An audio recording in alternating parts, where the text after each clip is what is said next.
product needs a great partner, and now we know how to build one. But once you have created that great product, how do you protect it from copycats? Your IP is your most valuable assets. To show us how to protect it, we would like to invite Brian as the moderator and have the global IP enforcement team from Alibaba.com to share the insight with the panel.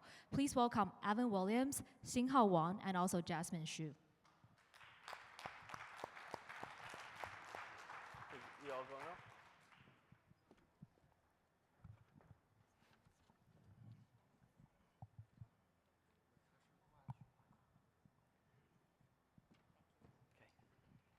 Okay.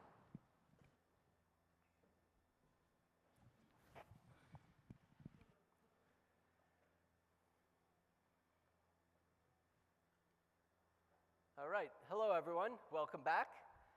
We have the Alibaba International IP, which means Intellectual Property Enforcement Team.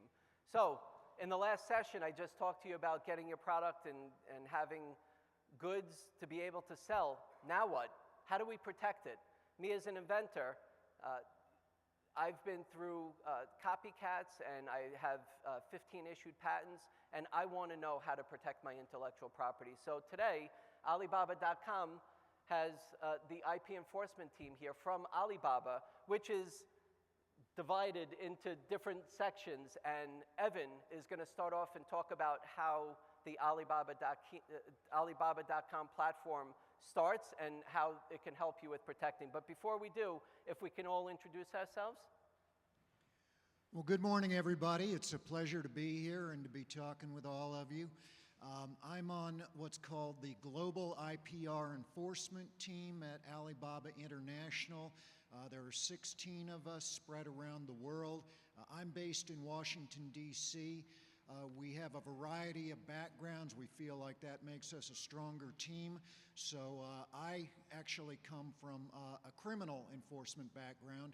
I was a federal prosecutor with the U.S. Department of Justice Computer Crime and IP section before I joined Alibaba. So I specialized in actually sending people to jail for infringing IP. I don't necessarily have the power to do that anymore, but I bring that same mentality to the team. Thank you, Evan. Hello, good morning, everyone. My name is Jasmine. I'm also from the Global IP Enforcement Team of Alibaba, and I am actually based in Hangzhou, China, the headquarters of Alibaba Group, and nice meeting you all. And I'm Xinghao Wang. I'm based in New York. I have been with Alibaba for 10 years. Actually, yeah, this is my 10th year. Before joining Alibaba, I was actually a patent attorney, so I was on the IP rights establishment part of the equation. Now I am on the enforcement part. So this is actually is what our team is specialized. Once you secure your IP rights, how do you enforce it and protect it? So this is the whole session is about. You know what's amazing? Before I met this team, I didn't even know that this exists. And you all have a head start knowing that Alibaba has this in place, and we're going to go through in detail. This way, you know how to protect your intellectual property. And I mentioned that there's different divisions of Alibaba and Alibaba.com. So Evan, if you can show us some of the framework.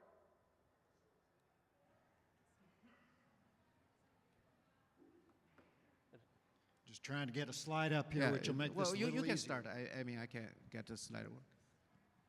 Oh, okay. There we go. All right. So just wanted to start by telling you a little bit about the Alibaba family, because I'm sure that most of you are a lot more familiar with Amazon. And with Amazon, it's a little simpler because even though it's divided into country sites, it's basically one big business-to-consumer e-commerce site. We're a little different because we're sort of a whole constellation of e-commerce platforms, 9 in total. But I think for your purposes, the thing to remember is that we're basically a collection of China-facing platforms and international-facing platforms. And that can be relevant when you're thinking about how to enforce your IP rights on our platforms, because where your rights are registered can affect where you're able to enforce them. And so it's important to, when you're thinking about who you want to enforce against, to, think about what platform they're actually selling on. So among the international-facing platforms are the ones with which you're probably most familiar, AliExpress, which is our international-facing business-to-consumer platform, and Alibaba.com, which is the one organizing this conference, our international-facing business-to-business platform, and the granddaddy of it all, the one which started the whole Alibaba family, back when Jack Ma was trying to connect manufacturers in rural China to the world. And just an example, and we'll get more into this later, of the way that can affect your enforcement of IP rights is that, if you're enforcing against a seller on one of our international platforms, you don't need to have IP rights registered in China.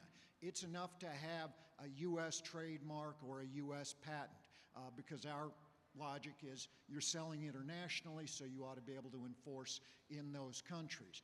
On the other hand, if you're trying to enforce against a seller who's only selling into China on, for instance, Taobao or 1688.com, one of our China-facing platforms, then you are going to need IP rights registered in China. Again, we'll get into this a little bit more later in the presentation, but just an example of why it can matter. The other thing that, sort of an overview I want to put out there, is that we have a front-facing IP team and a back-end IP team. So we're part of the 16-member global IPR enforcement team, again, spread around the world, the US, Asia, Europe, and we're the ones you're going to see at conferences like this. We're the ones, if you've had a problem reporting IP infringement on our platforms and you just want to talk to a person or a person who speaks your language, because again, we have people around the world, we're the ones who can help you out with that. We help people who have sort of a problem that they feel like they can't report directly through our online portals. So we're sort of there for a variety of purposes. We're also the ones who work a lot with government agencies around the world. At the same time, we have the back-end team. They're based in Hangzhou, Alibaba's headquarters in China, and they're the ones who deal with the literally thousands of notice and takedown requests which come in from around the world for our platforms. Now, I just do want to point out that even though thousands sounds like a lot, and it is a lot, we have billions of daily active listings on our platform. So we still feel like the percentage of infringing listings is very, very low. But we're dealing with a volume business here, and that's why we're set up to deal with these quickly and easily. Why don't we go to the next slide? If you've heard us talk before, if you hear us talk in the future, you'll almost always hear us talk about what we call our 4 pillars of IPR enforcement at Alibaba. I take them in a little different order than you see them written up there. I always like to start with proactive monitoring, because this is something which is huge, but you never really see if you're a rights holder, because you're not the one taking down these listings. What we do is constantly crawl over our own platforms using, among other things, AI to try and spot infringing listings on our own and take them down before the rights holder ever has to deal with them, and ideally before there's ever a single sale. And, according to our data, we're successful most of the time in doing that. Most of these come down without rights holder complaints, and most of them come down before a single sale. That said, obviously some do get through. That's why rights holders can find infringing listings on our platforms. So pillar number 2 is what we like to think of as an efficient and effective notice and takedown system. Basically 3 different ways you can report, but what we believe is the best and most efficient way is what we call our intellectual property protection platforms. These are dedicated IPR platforms, one for all the international facing e-commerce platforms, one for all the China-facing platforms, where you can, usually within an hour, open up an account by establishing your own identity, your business's identity, giving us proof of your IP, and then telling us what listing you believe is infringing your IP. Pillar number 3 is our recognition that it's not enough just to take down infringing listings. If you really want to tackle counterfeiting, you have to go where the counterfeiters are actually producing the stuff. So we actively support offline investigations. We do that 3 different ways. One, when stakeholders, rights holders come to us and say, hey, we're going to the police in China about an infringer. Can you give the police whatever data you have on that infringer? So we help out in those instances. We help out when the police come to us directly and ask for assistance or support because they're investigating an infringer.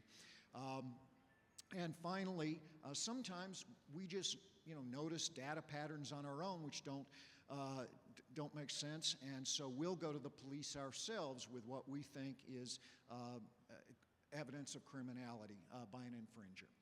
The final pillar, so that I can turn this over to my colleagues, is a stakeholder collaboration. This is our effort to make sure that we're working with all of the actors in the IPR enforcement sphere, because we're, I don't know how smart we are, but we're smart enough to know we can't do this ourselves, that we need partners, we need stakeholders to work with us, we need government agencies to work with us, we need consumers to work with us. So that's one reason you see us at a lot of events like this. We want to get out there and engage with stakeholders. We had a great time yesterday talking to a lot of people at our booth. We also submit a number of fairly lengthy public submissions. If you're having trouble sleeping at night, I'm in charge of one of them right now, and it'll be filed on October 1st with the U.S. Trade Representative, so you can read all about our IPR enforcement scheme. Let me at this point give Brian a chance to involve some of my colleagues. Absolutely. And just to kind of bring it home also, I introduced myself in the last session, but this one, for those of you who I'm just meeting for the first time, I'm an inventor myself. I have 15 issued patents. So this is important to me. And for all of you that are starting off as, again, you could call yourself inventors, entrepreneurs, startups, you're all coming up with an idea. You want to try to be able to get some sort of intellectual property. This way, you can have a shot at having the IP enforcement team at Alibaba protect you, support you, guide you, help you, right? The page before this, the slide before this that was up there, you should all be familiar. If you're going to be in business for yourselves and you're putting things out in the market, it's good to familiarize yourself with what platforms are out there for you to keep an eye on. Okay? Next, Jasmine is part of the IP enforcement team at Alibaba International, and going to talk to you about, look, if you do have intellectual property, a patent, a trademark, Jasmine's going to show us how to utilize the platforms that are available. Thank you, Brian.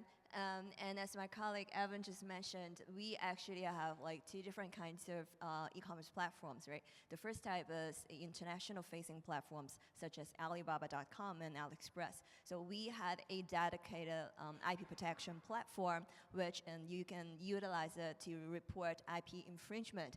And here I believe it's on the right-hand side, you'll be able to see the URL of that particular IP protection platform. And on the other hand, we also have our China-facing platforms such as Taobao, Tmall, and 16088. If you're facing IP infringement issue on those China-facing platforms, the Taobao and Tmall IP protection platform, as you can see on the left-hand side with the URL there, that's a place to go. That's a place you should visit to report the IP infringement.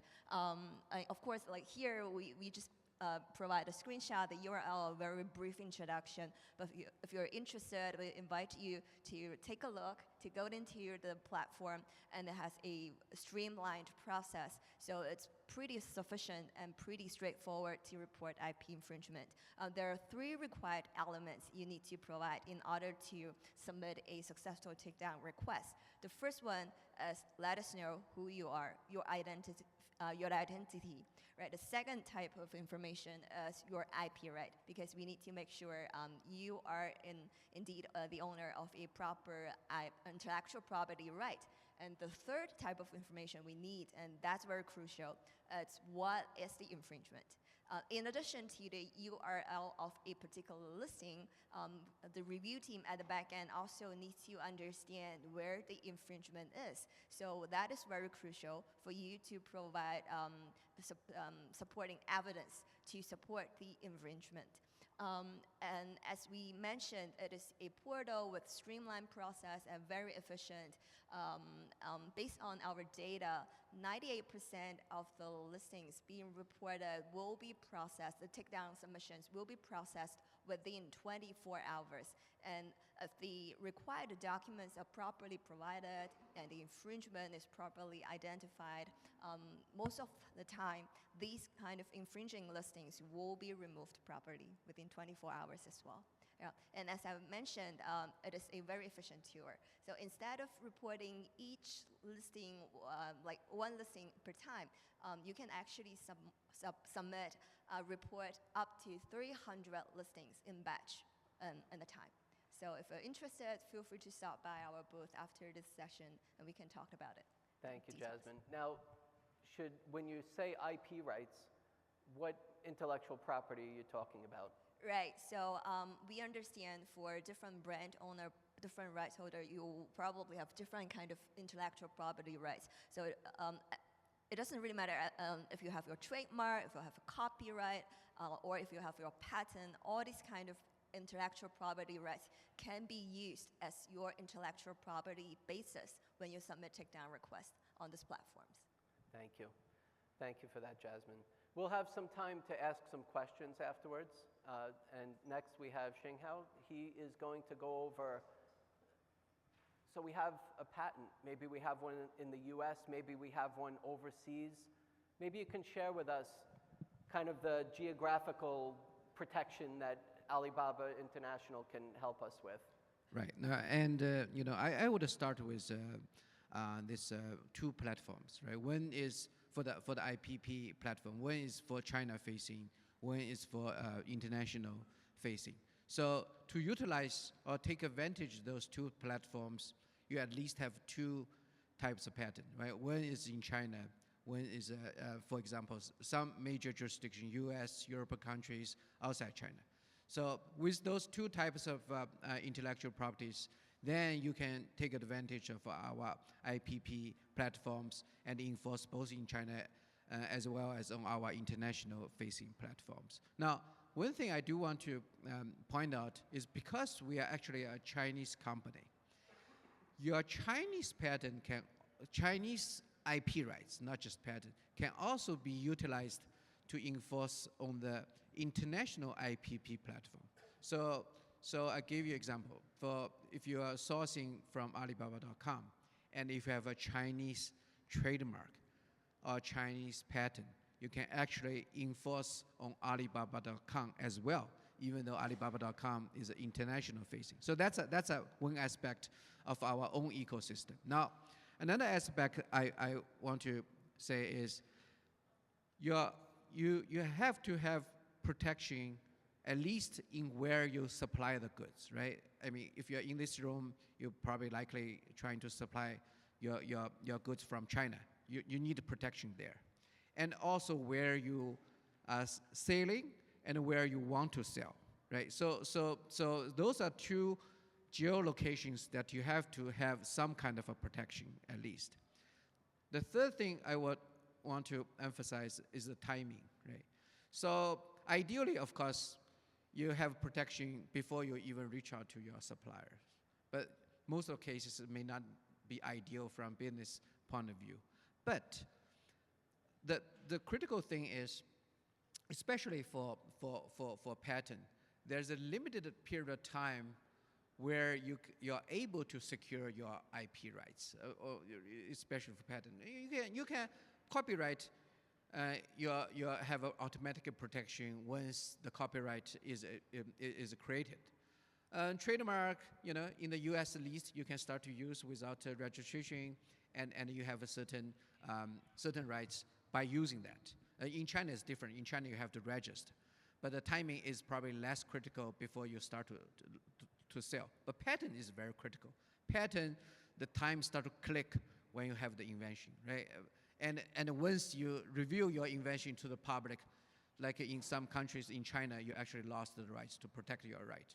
So that's timing is also very critical. So that's what you need to think about, right? Where your supplier, where is your market, and what's your timing from business point of view.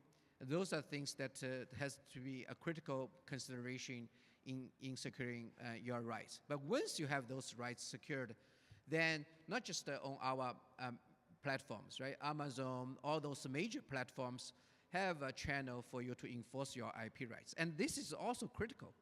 The reason is that I often hear the story, somebody ask, hey, is it difficult to enforce IP rights in China? Oh, okay, if you need to go to China to enforce your IP rights, yeah, it could be difficult. You need at least somebody there to help you if you don't speak the language. But think about this, the major channels for sales right now is online, right? If you're talking about online enforcement, not the offline where you go after criminal, then you can do everything at home.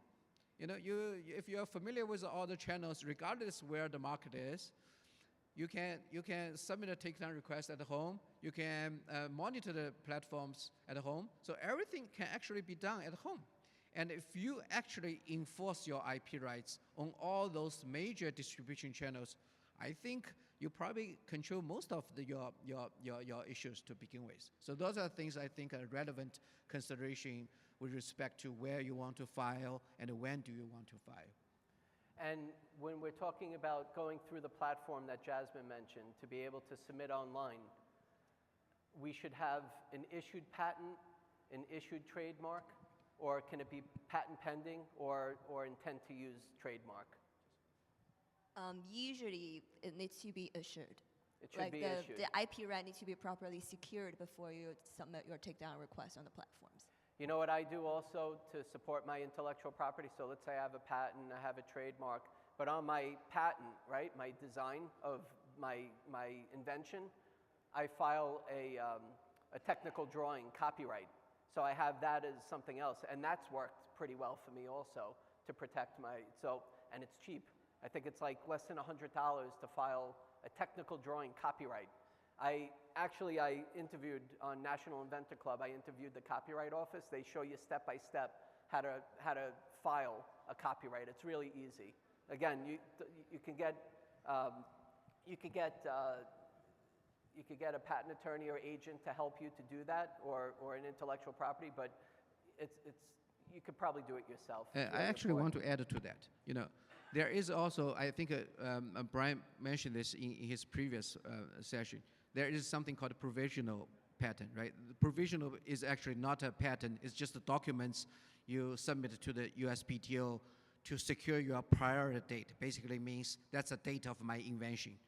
And the technical drawings not only have a protection of copyright, it's also a document to support your later patent application. Basically saying, during this day, when I submit, at least during the day I submit this technical drawing, my invention is there. So that's also a very important. You don't have to file patent application at that date because filing application is very expensive. But filing a provisional, though, because it's just a recording of the document, it's very cheap. Yeah, there's so many inventors I speak to that I say, so what sort of intellectual property you have? I got a provisional.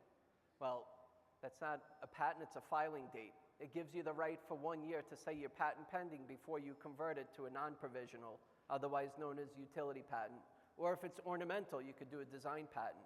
But what's great about the IP enforcement team here at Alibaba is that you see the support. I didn't know about this. Now I have a chance to be a SAC, a SAC with them, which is a small to mid-size enterprise advisory committee. And they have a whole panel of advisory committee members that are out there to reach out and let people know that this is available. For us as small businesses, most of us are small businesses, to be able to know that this is available is amazing. Evan explained the whole infrastructure of how the back end is and all the support that's available behind the scenes with in China and having the team here. And then Jasmine talked about the two URLs that whether you're getting infringed or not getting infringed, if you have intellectual property, be proactive.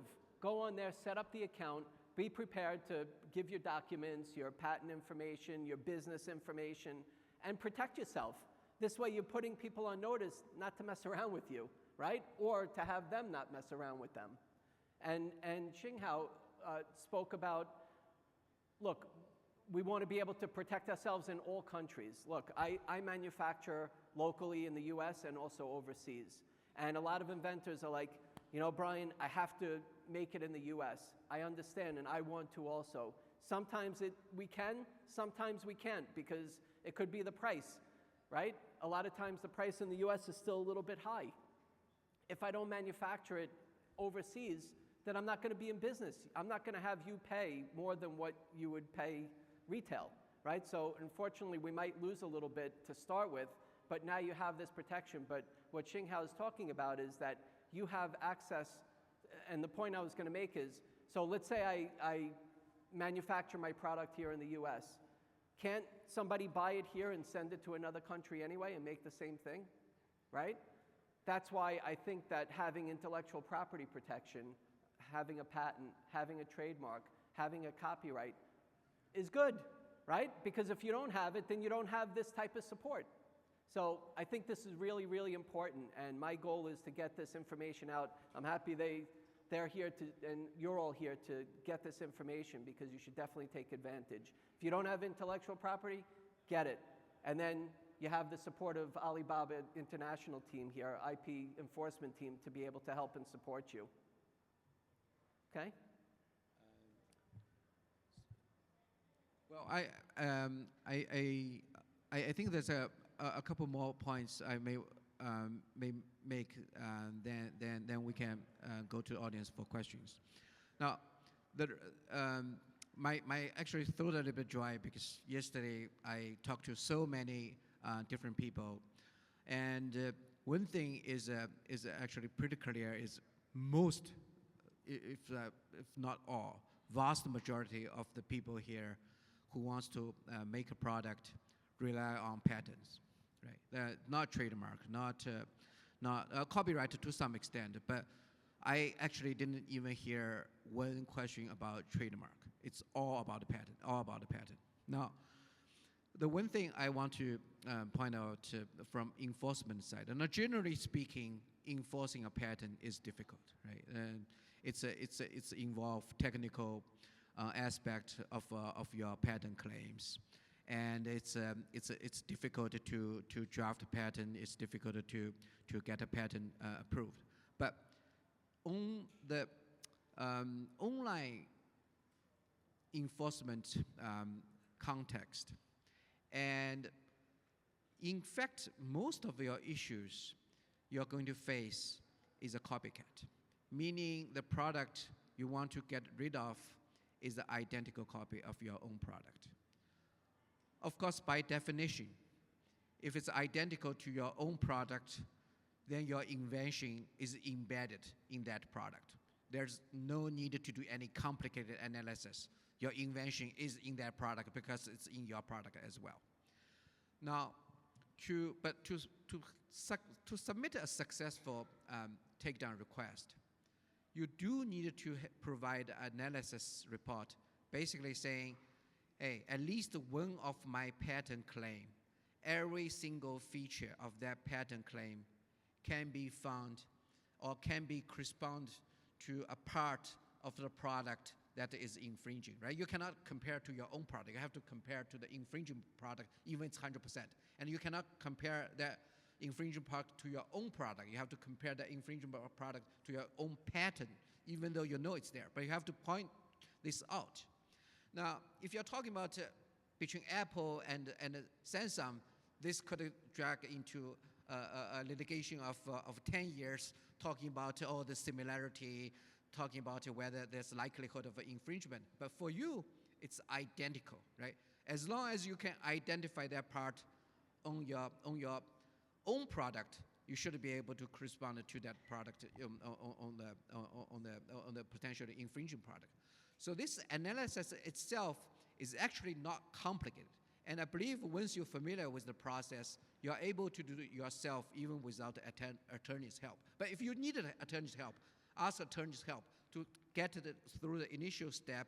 And then once you have the initial step, pretty much the analysis report is probably the same. And you can use that again and again to submit a takedown request. Another aspect is sometimes your invention involve internal structure. Now, from platform point of view, because the internal structure, right, our team need to verify every single features can be found. But if the pictures on the listing does not show the internal structure, then you probably have to do some investigations, maybe even doing a test purchase. You may ask photos, for example, from a seller to show the internal structure, but you may have to do a test purchase to at least show, hey, the internal structure is also corresponding to my own patterns.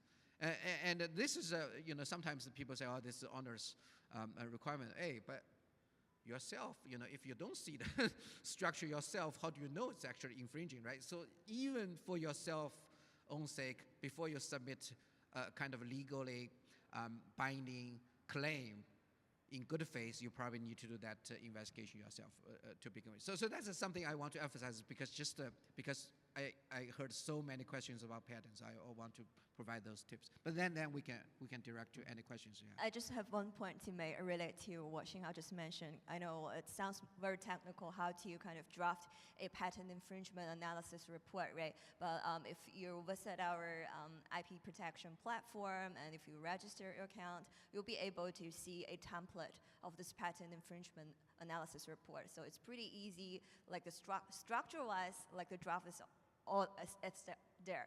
All you need to do is to fill in the required information, including the comparison, as Xinghao mentioned. So in this way, we wanted to make it easier and more convenient for the rights holders. This actually reminds me another tip. Design patterns actually matter, right? Design pattern, your ornament aspect of a product is actually very important to protect, especially from notice takedown perspective. Because design pattern is very easy to compare. That's my design, that's an infringing product, identical, boom. And the design pattern is cheap. So don't forget, when you have an invention, when you translate that invention into a product, design is also critical, and you want to protect the ornament part of that design. Look, we're starting off here. Some of us are just starting off with our idea, our invention, our business, and we want to just keep moving forward. And it's like, now we have to worry about protecting our intellectual property. It's frustrating, but it's good for us to know.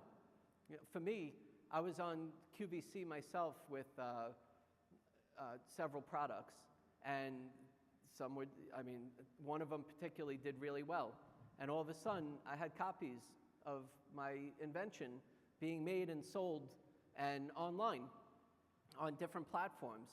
So I started to be aware of, like, hey, they don't know about my patent.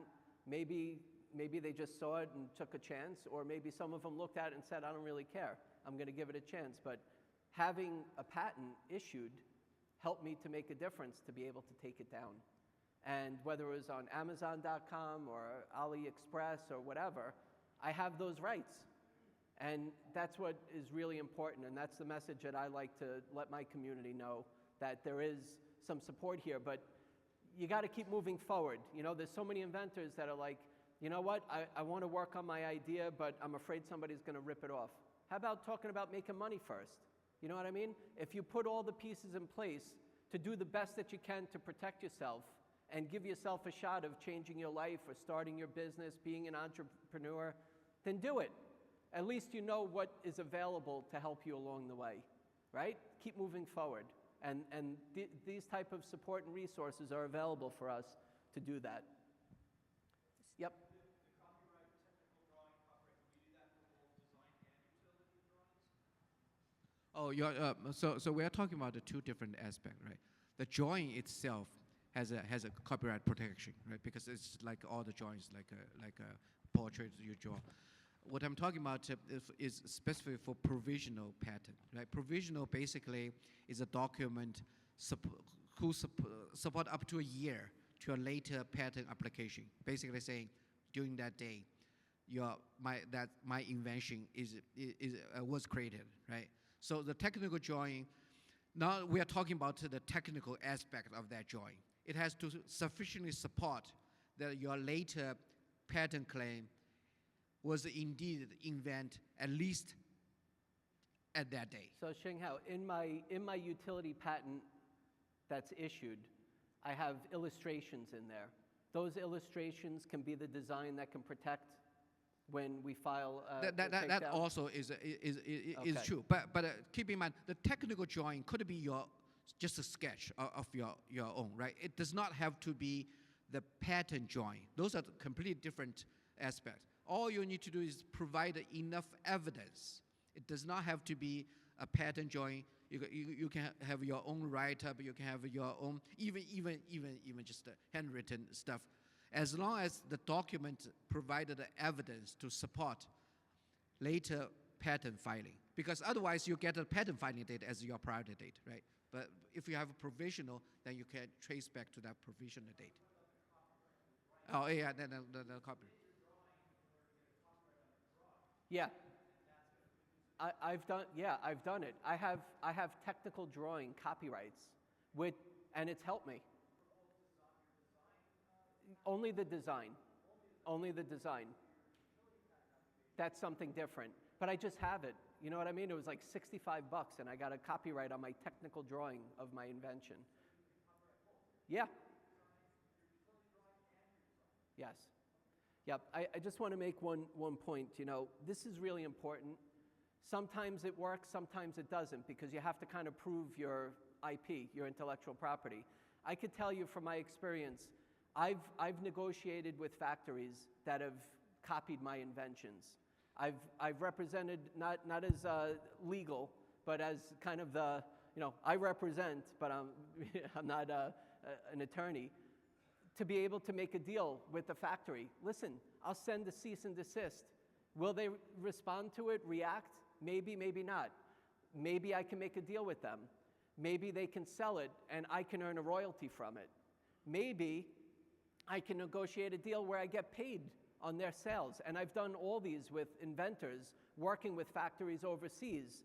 So it's worked out to the inventor advantage sometimes. But you know, you still have to go through the legal kind of takedown and evaluation to know if it's something that they are going to take down or not. Even on Amazon.com, I've had success showing, and once you kind of put it in the system, it's in there. And anytime somebody's on, you tell them that somebody's copying it, and they take them right down. So it's a lot easier to take them down online than take them off the shelves in the store, right? All right, so we have a couple minutes for questions. Yep. There's a button there. Yeah. Hello. Hi. Okay. Hi, good morning. Okay, so my question is, as a startup, or I should say new inventor, is it better we pursue a patent filing through USPTO or through WIPO?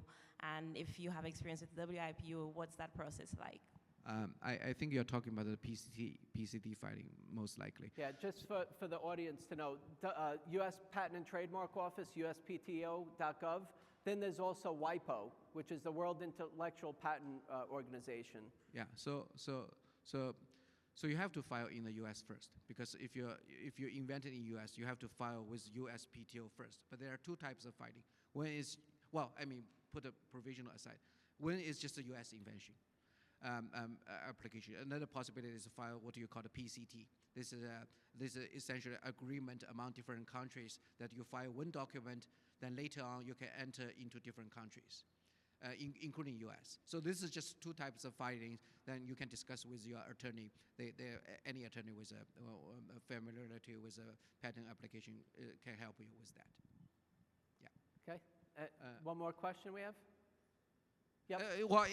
We have a booth, right? So if you want to ask any questions, we will be on the booth after this session. So don't worry. I mean, if we cannot answer the question here, just come. It's like the main stage, yeah. and but then all the vendors, Yeah. they're right in that first strip there, so you can stop by and talk to them directly. we probably. But let's just one more question here.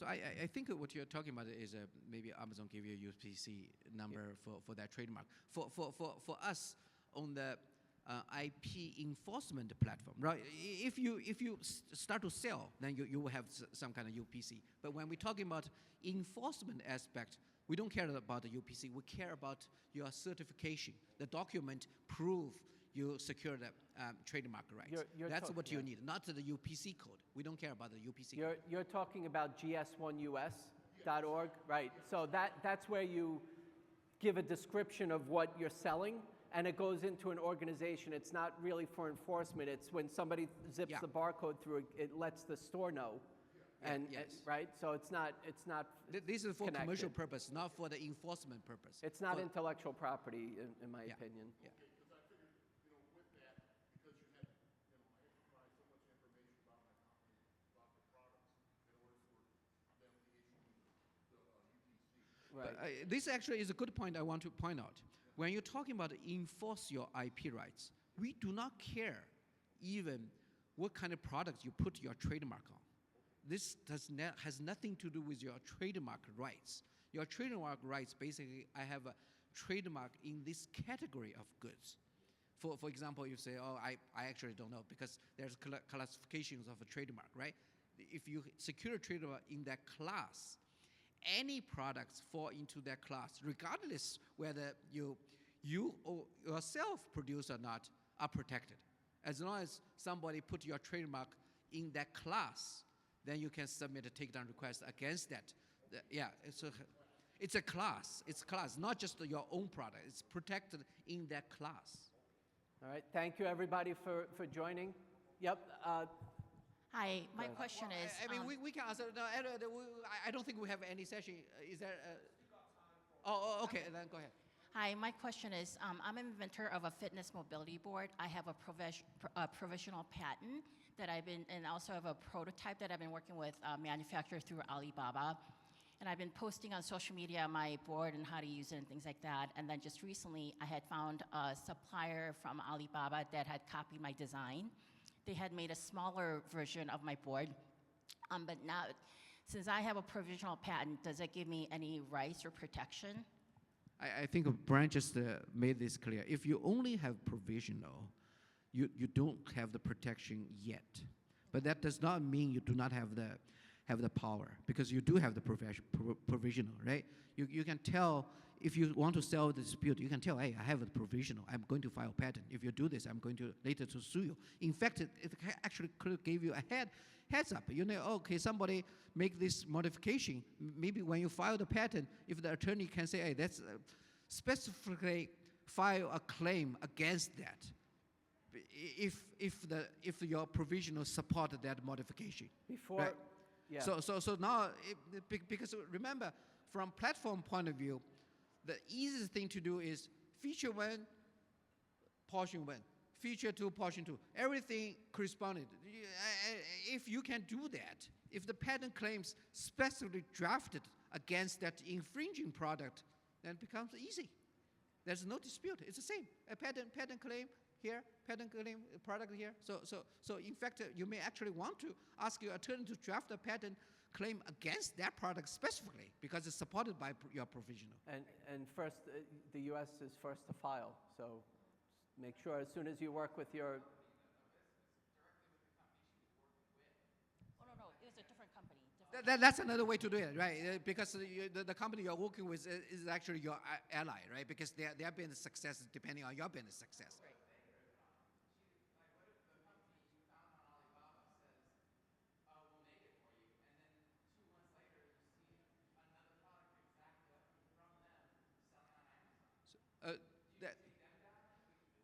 Well, I mean, for us, it's the same, right? If you file a takedown request against that company, if they listed, we can only do our own IP, there's platforms. So if they do not sell on our platform, then you have to go to Amazon to file a complaint against that seller. But keep in mind, this the IP rights does not care who's your supplier, right? The IP rights only cares whether the product is infringing or not.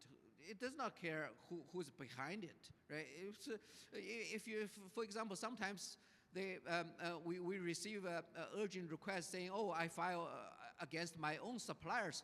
But for us, we have to remove that because the patent claim is valid. We have to remove that supplier. So even you made a mistake, we don't know, right? So it's the same situation applied to what you just said.